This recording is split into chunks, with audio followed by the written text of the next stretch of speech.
Collier played his first game, quote unquote, for USC against Mega. So, of course, we're going to break down his passing from this game. I think his passing is really intriguing. Part of the reason that he's, a maybe top pick in the next draft, but a little bit confusing at times to me. He's always been a really impressive, like, high level live dribble passer, like just ridiculous in situations like this where he's like full velocity whipping a skip pass on the dime. That's a very long, difficult play to make. So dynamic, getting downhill in semi-transition and using his burst and his strength and explosion to get to the rim. And because he's so good at getting downhill, getting to the rim, he's great at finding those, drop-off passes, those windows to his teammates when defenses step up to take him away. That's a high-level passing trait in itself, and Collier has got it for sure. He's really solid hitting cutters as well. Collier around the baseline here. Kobe Johnson, who I also love, cuts inside, and he's able to find him pretty easily. I feel like Collier has a tendency to make things more difficult for himself, or maybe it's just because of limitations in terms of vision or just general like height and stuff, where this pass is pretty wide open here. Collier is kind of surrounded and is kind of small, so that is definitely a component. But I do think there are spots in his vision where he ends up hitting a really impressive pass, a really anticipatory pass, passing to space rather than to where Kobe is at the time. But he could have just hit Vince much easier earlier in the play. Collier has some weird technique stuff as well. No, just kidding. That's not what I wanted to say for this clip. Again, we see like the processing speed here, where Collier on this pick and roll has his guy open initially when this defender is still kind of like preoccupied with the guy with the other screener, but he just doesn't pass it. He hesitates. He looks at Kobe Johnson on the wing maybe, and then he tries to throw it inside once the initial defender has recovered. So this kind of processing speed stuff makes me worry that Collier is like a good to great passer, or low level great passer, not like an elite passer or super high level passer, because these are definitely concerning like spots in vision and processing. There's some weird like technique stuff and just kind of like reading stuff where a lot of Isaiah Collier's passing is like instinct, it seems, especially in the pick and roll, where he's very aggressive trying like tough bounce passes to the roll, which I do appreciate. I've talked about on this channel how turnovers are not always bad for evaluating young playmakers.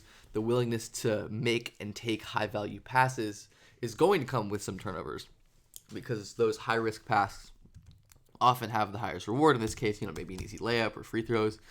So I appreciate Collier going for the fucking Meg there and not actually playing.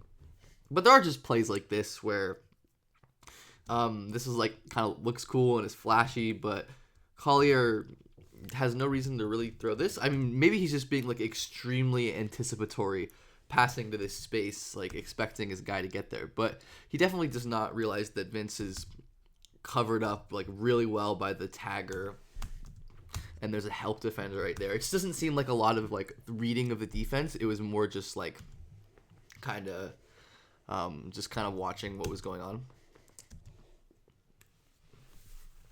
Collier as well, just like the blind spots in his vision and making stuff harder for himself. Again, he has a guy running pretty wide open in transition. Eventually, I think tries to pass it after getting downhill, and it doesn't end up getting there. But it's interesting. It really is interesting. Again, he misses this kind of downhill laydown pass, ends up getting a kick out, and I think he ends up like passing again on this possession. But again on this drive, maybe he's hampered by the size or his like inability to deliver the pass in creative ways, that he just isn't able to hit this guy for whatever reason. And that definitely is leaving points on the table. His passing honestly kind of reminds me of like Fox, or at least early career Fox, where he had some issues with like reading the defense and placing passes and like making decisions, where probably better to just hit Willie right here in the middle and ends up turning the ball over as Paul George picks that pass off. Shout out Paul George, Russell Westbrook. Pacers. And then like a very similar play where he's just not reading at all. Al Jefferson dropping back in pick and roll. This is freaking awesome. Al Jefferson is like playing Kufis all the way, and Fox is still making this pass into traffic. Again, he definitely had a run whether to shoot or to score. But Fox, at this point in his career, has improved on a lot of these things. Notably, his like ability to get into the paint and create help defense and force rotations and then lay the ball down. Like Collier's main strength, or one of his main strengths at this point, it was always there, and it still is there.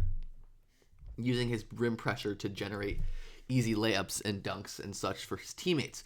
But I think the pick and roll stuff has also definitely improved, where he's just so much more like he's so much better at pacing and timing, and he can do stuff like use his pace to survey the floor, reject the initial screen and go left and still find that pocket pass window. Isaiah Collier, obviously, as we saw before, can struggle with that pass, especially making good decisions and making the pass like at just good timing in general. So it's good to see a guy like Fox with a similar profile who is definitely able to improve that in the league. And I think Collier was probably a little better of a passer to me than Fox was at the same stage. The high-end flashes were certainly higher, I think.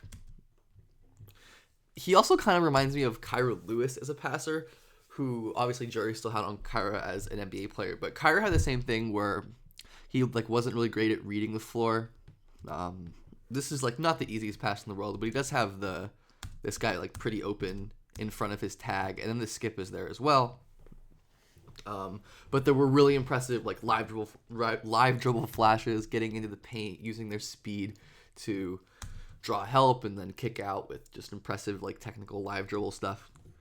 And obviously, jury's not on Kyra, but point being, he was a really good prospect. And I think there is like an easy pathway to see Collier's passing improving. Again, I worry about it being like the highest level of passing just because of the seeming processing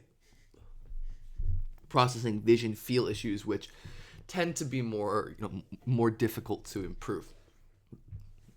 But that combined with Collier's shot making and downhill playmaking and scoring is going to be really fun to watch this year at USC, and will fuel his candidacy as a top 3, top 2, top 1 pick, especially as hopefully the handle continues to grow. I think Collier is interesting.